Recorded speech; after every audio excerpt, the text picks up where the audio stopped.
बिहार विधानसभा में सम्राट चौधरी के द्वारा बजट पेश किया गया।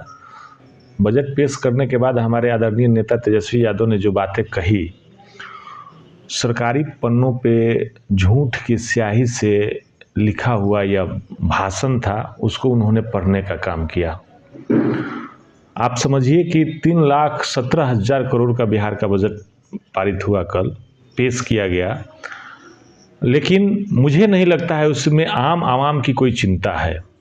बिहार के कोई भी आम आवाम को की चिंता इस सरकार के नज़र में नहीं है।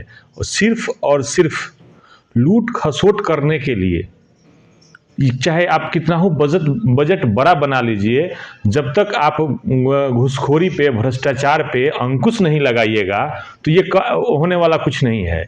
ये पदाधिकारियों के द्वारा बनाया गया बजट है और पदाधिकारियों के द्वारा लूट की योजना जो बनाई गई है, यही इस बजट में है और कुछ नहीं है। सम्राट चौधरी तो बोल रहे हैं कि जो खटारा बिहार लालू यादव ने किया था, 17,000 करोड़ का उस समय बजट था बिहार का, लेकिन आज 3,17,000 करोड़ का पहुंच चुका है। यही नीतीश कुमार का उपलब्धि है। हम 20 वर्षों से नीतीश कुमार और एनडीए की सरकार है, 20 वर्षों से सरकार है। कल उसी बजट भाषण में सम्राट चौधरी के द्वारा बताया गया ना कि 500 समथिंग प्रखंड है पूरे बिहार में और 300 कुछ प्रखंडों में आज तक डिग्री कॉलेज नहीं है। बताइए सम्राट चौधरी जी, 20 वर्षों में आपने क्या किया? लालू जी को आप खटारा कह रहे थे, लेकिन आपने क्या किया कि एक भी डिग्री कॉलेज आपने खोलने का काम नहीं किया 20 वर्षों में। लालू जी ने तो 9 यूनिवर्सिटी खोलने का काम किया था उस समय, और आप क्या कर रहे थे? आप उसी बजट में ये किया गया है कि महिलाओं को शहरों में टॉयलेट की व्यवस्था की जाए, पिंक टॉयलेट की व्यवस्था की जाएगी। तो इसका मतलब 20 वर्षों से नहीं था। आपने विकास क्या किया है? क्या किए हैं विकास? आप सिर्फ और सिर्फ लूट खसोट का काम कर रहे हैं आपके पदाधिकारी। अच्छा डब्लू जी, ये जो बजट आया है इसमें देहात की अपेक्षा शहर की महिलाओं को ज्यादा बेनिफिट मिलते हुए दिखाई दे रहा है। इसको लेकर क्या कुछ आप लोग? महिलाओं का ध्यान ही नहीं रखा गया है।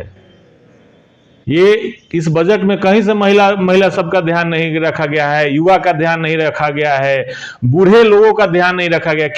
क्या गलत कहा है तेजस्वी यादव ने कि जो विकलांग हैं, विधवा हैं, बूढ़े लोग हैं, जिनको 400 रुपया महीना दिया जा रहा है वृद्धा पेंशन और विधवा पेंशन में, उसको हम 1,500 रुपया करने का काम करेंगे। क्या हो जाता?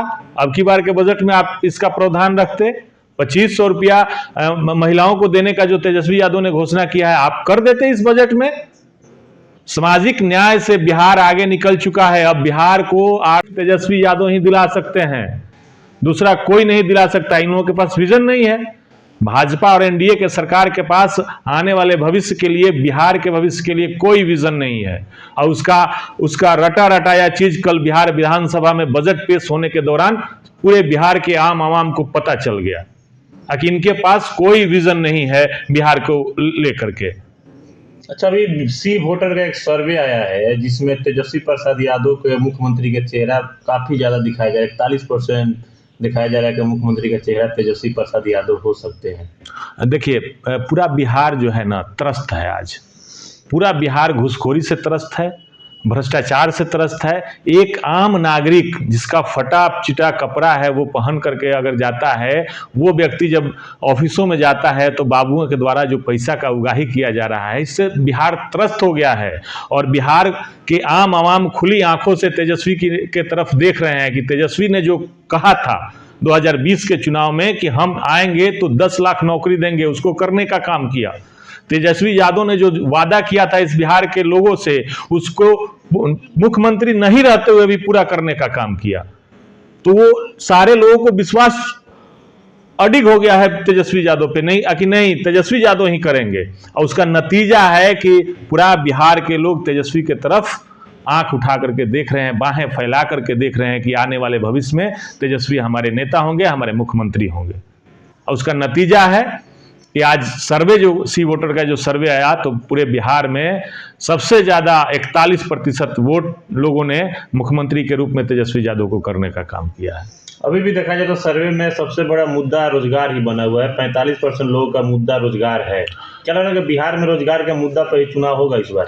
एकदम होना ही है। आप देख लीजिए 2020 के चुनाव में जब से तेजस्वी यादव ने मुद्दा सेट करने का काम किया है, तो पूरा बिहार का पक्ष हो विपक्ष हो चाहे जो भी हो, तेजस्वी यादव के फॉर्मूले पे चल रहा है। लोग यही लोग थे, स्वर्गीय सुशील कुमार मोदी जी कह रहे थे शिक्षकों के बारे में कि भगवान भी आएगा तो इन लोगों को समान काम समान वेतन नहीं होगा। हुआ। यही नीतीश कुमार कह रहे थे कि नौकरी इतना कहां से लाएगा, अपने बाप के घर से लाएगा। हुआ। उसी नीतीश कुमार के हाथों से नियुक्ति पत्र पटना के गांधी मैदान में बंटाया। हुआ ना जी।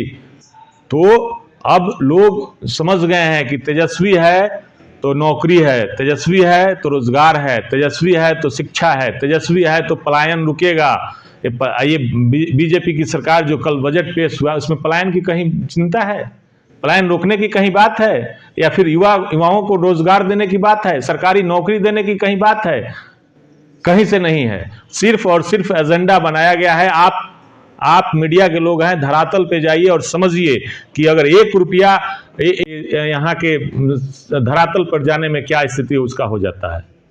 तो इसलिए आने वाले समय में 2025 में तेजस्वी जी का चेहरा आगे है। तेजस्वी जी मुख्यमंत्री बनने के लायक हैं सी वोटर के सर्वे के अनुसार, और लोगों ने उनको मान चुका है कि अगला सीएम जो बिहार का होगा तेजस्वी यादव होंगे।